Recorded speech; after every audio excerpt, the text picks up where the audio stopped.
What about when you are reaching out to someone who's so broken and hurt that their way of coping is to be hateful or manipulative, ungrateful? How do you practically love them without enabling them? And a little bit, I'm trying to kind of combine some questions, so bear with me. So where do you draw the line then as you are helping them and ministering to them? Should you open up your personal life to them, affirm their value as a friend? Is there a necessary distance? These are a little bit more specific on when you help those individuals.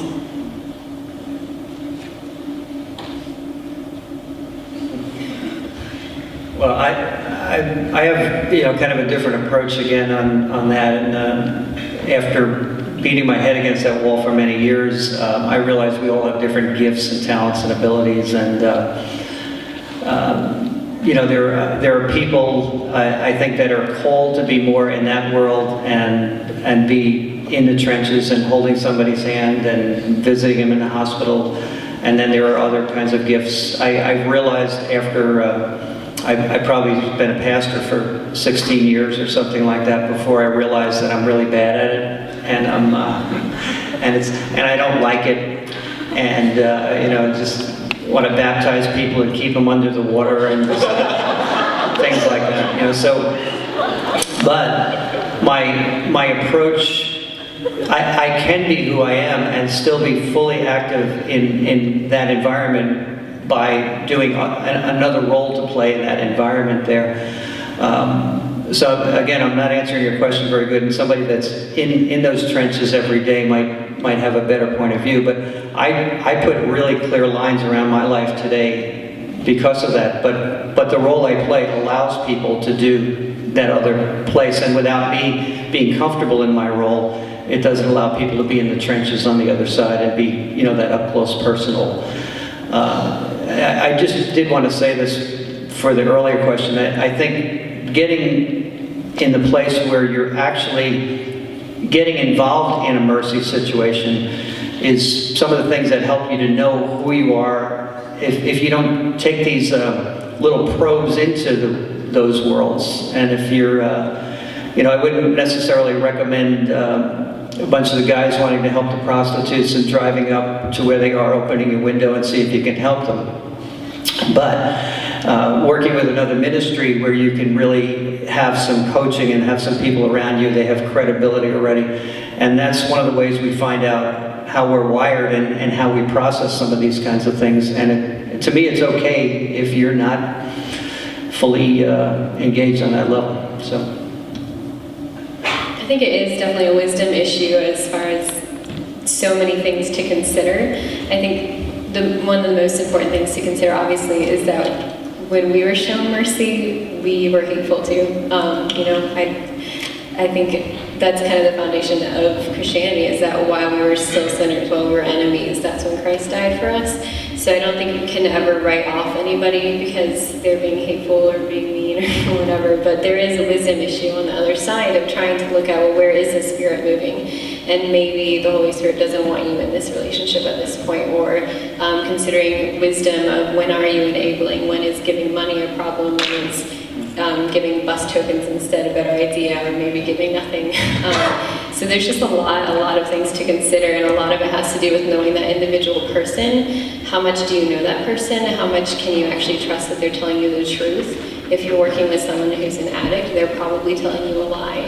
That's just kind of reality. I mean, so I guess going in and not being naive is really important, but also not being cynical and still being willing to love and know that person and go through the times when they aren't going to love you back very nicely.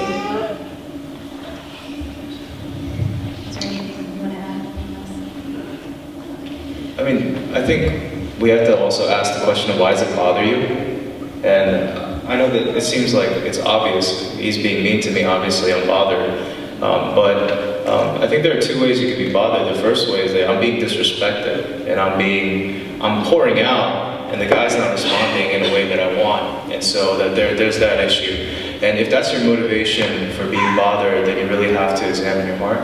But on the other side, if the reason that you're bothered is that that person's acting in a way that hurts himself, is self-destructive, is not is not giving him any progress to realizing who he is in God.